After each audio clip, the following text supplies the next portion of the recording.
Alright, this is the last part of my Act 1 playthrough as the Dark Urge and getting the Jack of all trades achievement where you multi-class into every class.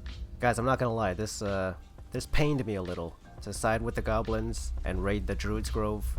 My first playthrough I chose the Tieflings to help, but for this second playthrough as the Dark Urge, I decided to go with the goblins. So this battle overall, I feel like it wasn't too bad. Like comparing it with my first playthrough going through the goblin camp, there are a lot more goblins than there are druids here. Plus there's like certain sections in this druid camp that feels pretty easy. There is a way to lower the amount of goblins outside by like poisoning something, or you could just use the ogres, but I never did in this case. This was probably the most difficult portion, is like the very end here where you have to fight like Kaga and Nettie and, you know, kind of like the stronger druids. And I also don't like how Minthara is with you and there's a couple of other goblins. Like there's some goblins hanging out back here that aren't doing anything. It would have been nice if we all fought in together as opposed to like my army separately and then Minthara and 17 other goblins in the back not doing anything. I felt like that was kind of weird. It did still work out in the end. I think this is the only quest that's like time sensitive in Act 1. So like as long as I finish this, I already kind of knew I could just long rest after. It's not really gonna change anything else. We got to a Volo surgery. I suggest you guys take Volo surgery because he does give you a prosthetic eye that allows you to see invisibility that's like always active. A huge bonus, guys, I'm telling you. Whatever playthrough you're doing, choose that. Next, we're moving on to Mayrina and Auntie Ethel.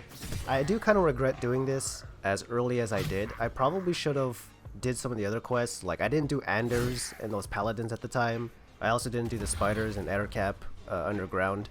You should probably do like all the other quests first before coming here. That's probably my suggestion. This fight can be pretty tough, so if you do all the other quests, you might be able to get to level 5, and that might be a lot easier doing this at level 5 than what I was. I was level 4 at the time. Still manageable. If you have like the ogre horn, you could still use that. I used that the first playthrough, but the ogres do kill Mayrina. I could not stop them from doing it, so that's why I didn't do it for this time, so I could save her. I'd also suggest, oh, one thing, you can tell which one's Auntie Ethel here by the spells and the level. So Mayrina is level 5 and has concentration. That's Auntie Ethel, and then the duplicate's actually Mayrina. But yeah, I'd say to kill Auntie Ethel because once you knock her down enough hit points, she'll like surrender and offer to give you a permanent bonus, +1 bonus on a ability check, or ability score, not ability check.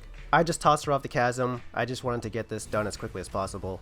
I also got to level up for that. I decided to go with Cleric. So right now I'm 1 Wizard, 1 Sorcerer, 1 Fighter, 1 Bard, and 1 Cleric.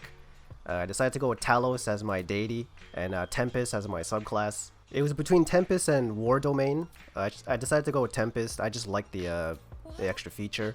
And Talos I went since it was a god of chaos and destruction. I felt like it fit like the Dark Urge playthrough. Then we're finishing up Mayrina's quest here. This is her husband. You can either give her the wand, which summons her husband, or you can keep it. I didn't know in my first playthrough that like you could summon him with the wand, so I had it the entire time. I didn't even use it, but apparently you can summon him. He'll like help you out as a zombie companion. But I just gave her the wand back. We're nearing the end of Act 1 here. We're underground trying to find the gem thing for the Necromancy of Thay book. I can't even remember what the name of it is. It's a necromancer's book. I brought in the ogres for this fight because I already knew this battle's gonna be kind of tough.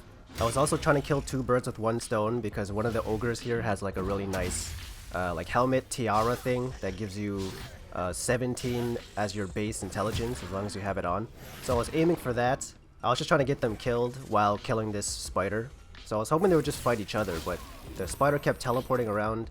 I did have enough good luck where the spider did kill that ogre that I was hoping it would kill.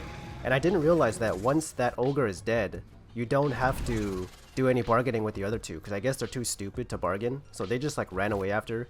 Did not even have to pay them at all. Exactly what I wanted. And there's the gem that you need to open the Necromancy of Thay book. And finally, to end Act 1, we saw a Dark Urge scene. I hadn't seen too many of them, other than like Alfira. There'd be like a couple dialogue lines here and there about smelling the sweetness of blood or something, but nothing was too drawn out or impactful. It was kind of just like minor lines here and there. But this is the first time, other than Alfira, where like you really saw like a Dark Urge scene. Apparently this dude's like my butler, and I have like a real deep storyline about like killing and blood. Not too sure, it's gonna be an interesting story though. But that does it for Act 1. Stay tuned for Act 2, where we go to the Mountain Pass and the Underdark.